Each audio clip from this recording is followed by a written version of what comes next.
long voyages overseas, and it took quite a bit to get the stimulating effects. So it really wasn't popular in the West until they isolated cocaine, which, funnily enough, started things like cocaine mummies. All right. Created a popularity of people using just the leaves and it's laundry day. Circle there. Pope Leo XIII praised a drink known as Vin Mariani, which was wine with coca leaves in it. Don't pick on me because I can pronounce the drug words right and nothing else. I ain't hearing it. It became known as a wonder drug, and this lasted for a long time, up until the 1920s, when the Prohibition movement began to gain steam. So without cracking out on the details of the history of cocaine, I can tell you that it is highly unlikely that any was spilled onto these mummies between 1810 and 1820. Get it? Highly unlikely? So we can rule out contamination. I didn't get it, actually. No, I did.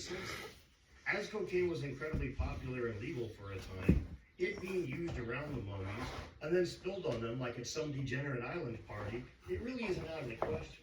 This goes all the way back to at least to the 60s and 70s. Hell, was my initial reaction when me and Joe Rogan were talking about it. What was the evidence of cocaine in mummies? Was that bullshit? I'm not sure about that.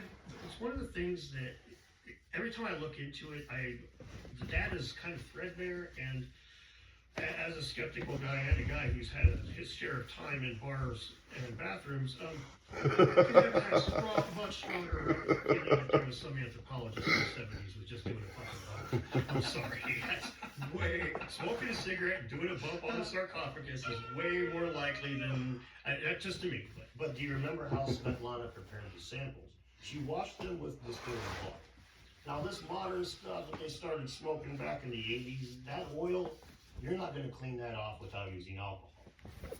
But the stuff that they did in the 60s and 70s and early 80s, the kind of stuff that smells good, the kind of stuff that Mike Myers got all into in Studio 54, the snow on the mountains, that stuff, that's water soluble as hell. Ask anybody who's tried to cut up a line on a dewy, misty morning just how bad water will mess with your cocaine.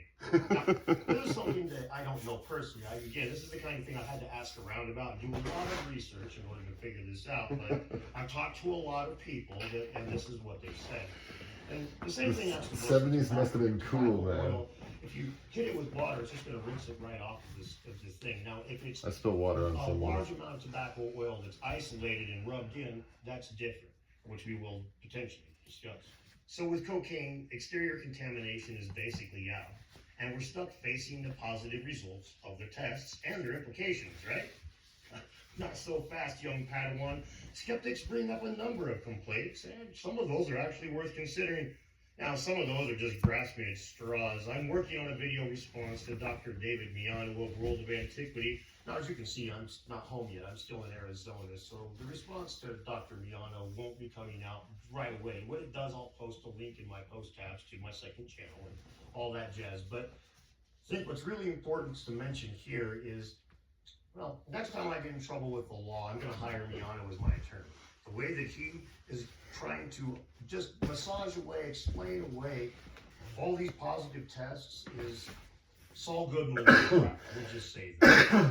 One of the immediate complaints is the provenance is worrisome and that exterior contamination is a viable alternative to drugs being present in the mummies from use. Now, since I've already addressed this, I really only mention it because it shows a lack of research on the part of these people. This is an issue.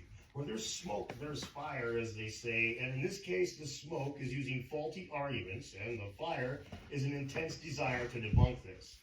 Now, thanks to their biases in this case, I can't trust them any more than I would trust somebody that would just immediately knee-jerk and say, oh, of course the cocaine was found in Egyptian mummies. We know there was cross-continental contact back in those days. Unfortunately, thanks to these biases, we kind of have to just evaluate these things ourselves. So here we are. And there is one big claim that gets thrown around by all the skeptics. Replicability is impossible. And this is also an issue for the believers. The fact is that other researchers, all other researchers, have been denied access to these mummies for further chemical testing since those tests were performed. In other words, in order to replicate their findings, this towel's done. they It's had going to to be test ripping other it. mummies. And I probably don't need to explain to you the problem there. If I'm hanging out with you and you got a bunch of drugs in your system, and I don't do anything like that. That doesn't mean that I have a bunch of drugs in my system, right? And the skeptics aren't the only ones complaining about this. In all honesty, it seems like any time there's an amazing discovery or an amazing claim, follow-up is hindered. Whether it's the void in the Great Pyramid, the 90% of Göbekli Tepe that remains unexcavated, the elongated skulls with the strangish measurements, or the mummies that have cocaine in them, it seems like the coolest stuff is always the things we're not allowed to follow up on. Is that Wow. really the case, though? Pretty cool. Well, at least we got the laundry done.